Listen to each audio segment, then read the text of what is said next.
Hello, I'm Keith German, the current Director of Veteran Services for the town of Hingham. Today we're going to take a look at the various monuments, plaques, and memorials for Hingham War veterans. Major General Benjamin Lincoln was one of Hingham's, or widely known, veterans. He was a veteran of the Revolutionary War. He was instrumental in Washington's army. General George Washington used Major General Benjamin Lincoln to accept the Sword of Surrender at Yorktown from then Cornwallis, who was leader of the British Army at the time. So we're quite proud to have him here. There are several monuments in Hingham named after him. There's a bridge above above Derby Street as you're leaving Hingham or entering Hingham on that side of town. And there's a memorial stone for Major General Benjamin Lincoln down at Fountain Square in Hingham Center. So this is the Major General Benjamin Lincoln Memorial Stone. On this plaque, it spells out Lincoln's accomplishments, which were many. And if you'll indulge me for a minute, I'll read them. He was a member of the Board of Selectmen. He was the town clerk at one time. He was the collector of the Port of Boston, means he was the tax collector, the customs agent, so to speak, back in the day. He was Secretary of War. He was also the Lieutenant Governor of this state, and he was part of the Provincial Congress. So we're very proud again to say that one of these high-ranking, one of the highest-ranking veterans that we have here in Hingham has done so much for this community, especially when this community was just starting out. So we're at the final resting place of Benjamin Lincoln, Major General in the Army of the Revolution. We are directly behind the old ship church in the Hingham Cemetery, and this is his final resting place, crypt.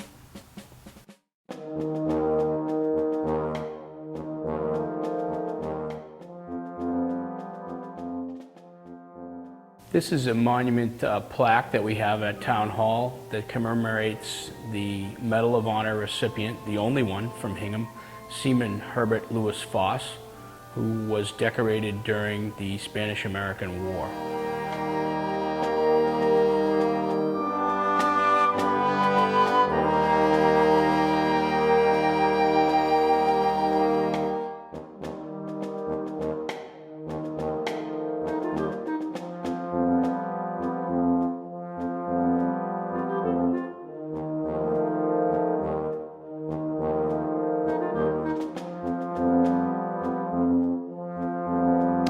So we are now at the Fort Hill Street Cemetery at the gravesite of Seaman Herbert Lewis Foss, Hingham's only Medal of Honor recipient.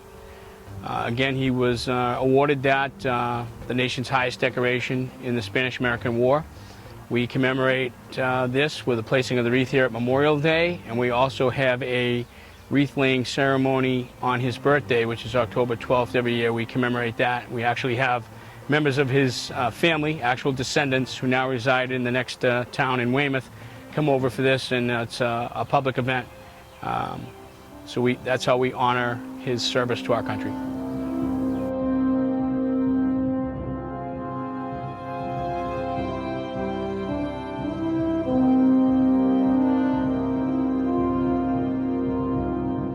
So we are now at the corner of Rhodes Circle and Rhodes Place. This is a monument dedicated to two brothers, the Rhodes brothers, that were killed in two very different wars.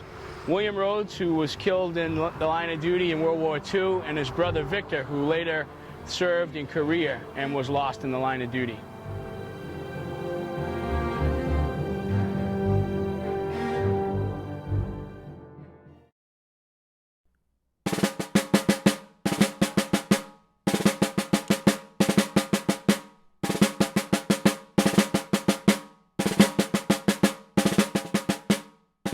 So we are currently on Hull Street at the William H. Newey Memorial Square. This is a jointly owned park with the towns of Cohasset and Hingham. The Hingham Stone is in honor of all those who served. The sign to my right is the William H. Newey Memorial sign, where Cohasset has their dedication memorializing him on Memorial Day with a wreath laying. So this is the grand staircase at Town Hall. We have two monuments here. The World War I plaque behind me names or lists those men from Hingham who served during World War I. This, the newest installation is our POWMIA chair. That chair is to remain vacant in order to remind citizens of those prisoners of war and those missing in action still today. There are some 93,000 unaccounted for men and women who fall in that category. And we took time and an honor to tribute them here. This is the most prominent spot in Town Hall. This is, again, the grand staircase. As you come in, it's one of the things you see right off the bat. We feel that the importance of that POWMIA issue should never be forgotten, and that's the motto to that.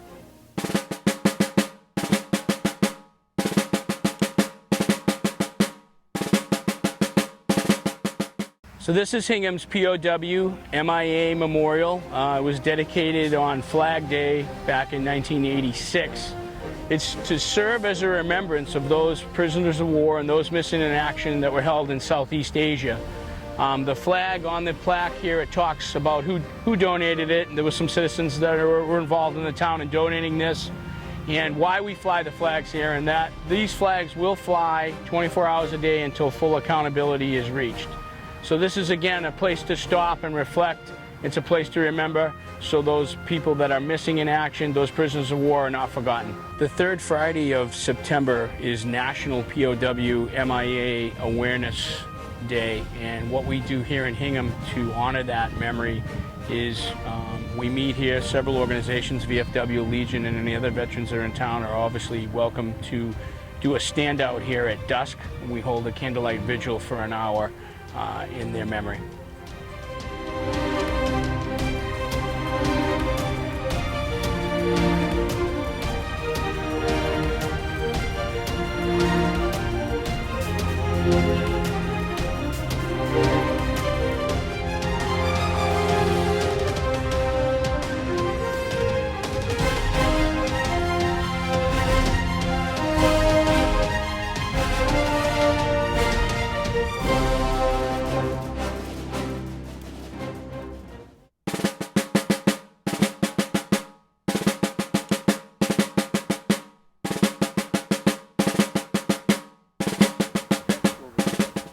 So we are currently at Victory Park.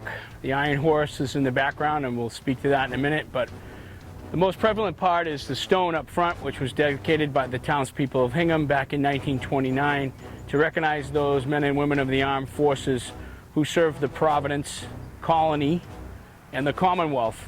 So this stone encompasses all the wars from the days that the Hingham first became Hingham, or Bear Cove, from when they were fighting in what they call the Indian Wars, and all the way through up until today. This monument is especially used during Memorial Day as our focal point for those soldiers, sailors, airmen, and Marines that were lost at sea. Towards the rear of the monument, and we can see the shield, which is one of the most prominent features, and the Latin inscription, which is Pro Patria e Gloria. So it means, really, I guess, loosely translated, for love of country. So it's again, a monument dedicated to those members of the armed forces who gave their lives in the line of the country's defense, all the way back to the beginning when our first settlers came here to Bear Cove till today.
So we are in the Hingham Cemetery, also called or known as the Old Ship Cemetery.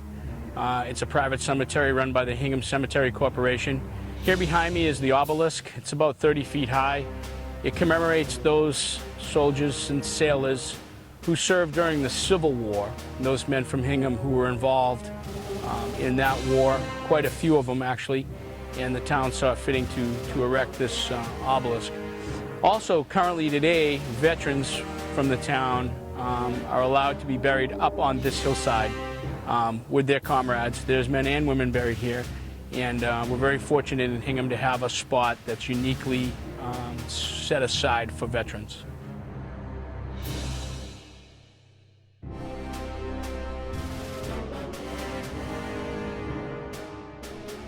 So here we're at the gravesite of Sergeant Peter Orish, who was the youngest volunteer to serve in the Union Army, the Grand Army of the Republic, during the Civil War.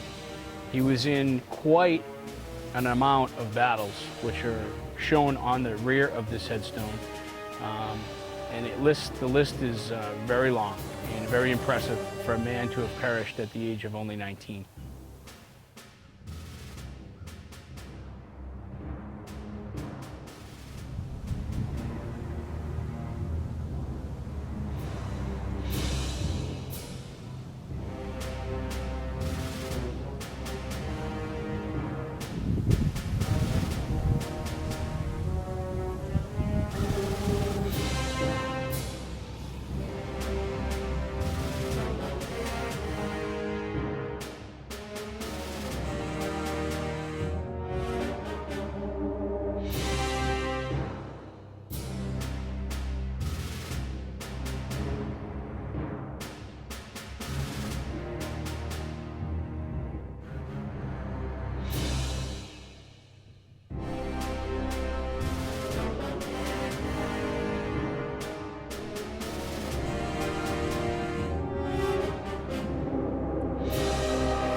So again, we're at the site of the Fort Hill Cemetery, in which behind me is the Revolutionary War Monument that was erected by the Ladies Sewing Circle of West Hingham in 1860 as a fitting tribute to the 9 soldiers who lost their lives in the Revolutionary War.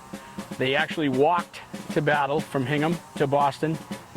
5, or more than half of the 9 that are buried here on this hill, have the family name of Lincoln. So again, a very prominent tie to the Lincoln family and the Revolutionary War.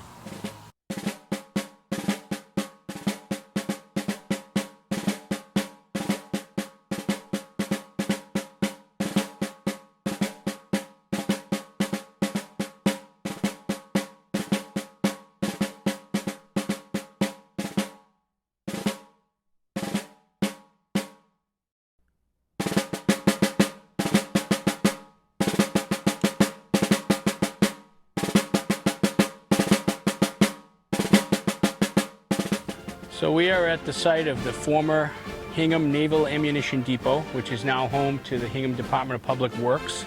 We're up high on the hill where the Admiral's house was, or the administration building. And here lies two U.S. Marine Corps mascot dogs, Butch and Bismarck. When these dogs died, they were buried here with full military honors. That means the Marine Corps was up here with a full rifle squad as these mascots that they had were interred.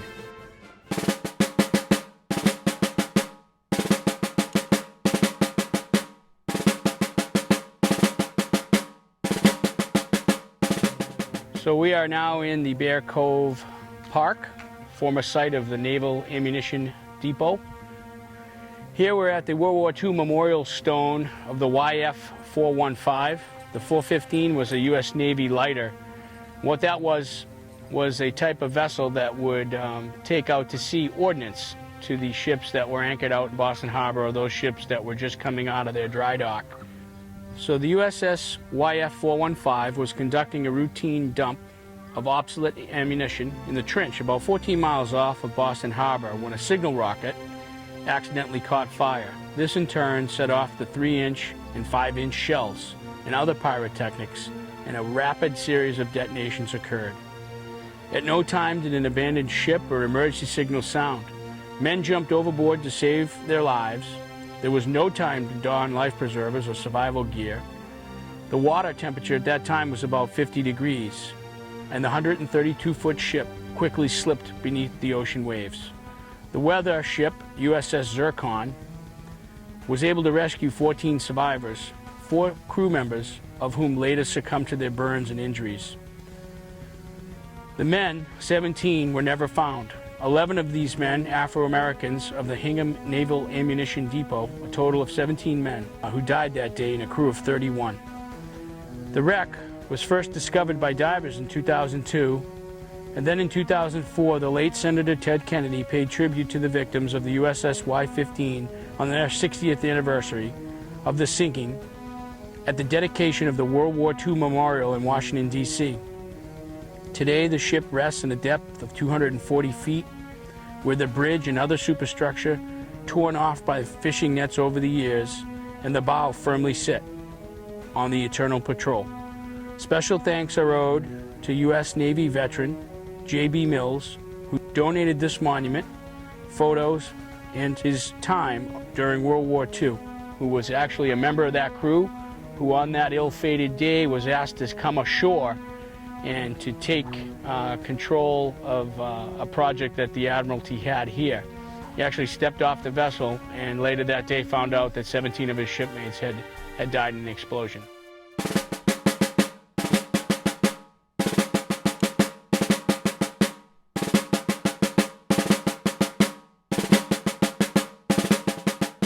So we're here at the Hingham Shipyard. This is the U.S. Navy LST Memorial. This memorial was erected by the Amphibious Veterans of Massachusetts to pay their respects to those members that rode the LSTs, the destroyer escorts for the British Royal Navy, and for those shipyard workers, men and women both, that helped change the tide of World War II. Over 100 ships were built here. We commemorate this with a wreath-laying ceremony during Pearl Harbor and again on Memorial Day.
This is the Veterans Memorial in front of Town Hall. Again, another prominent spot. You can see this from the street and as you enter Town Hall for any business that you may need to conduct. This recognizes all those soldiers, sailors, airmen, Marines, merchant Marines, Coast Guardsmen, those who served our nation around the globe. And that's why we chose this several years ago, this rendition to our monument, to encompass all those places around the globe that men and women serve in the armed forces.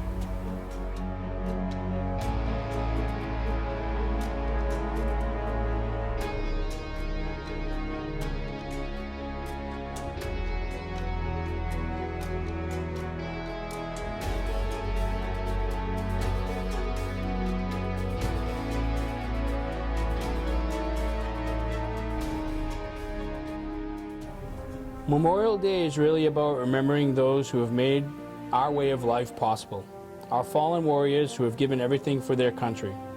Remembering our fallen once a year is not enough.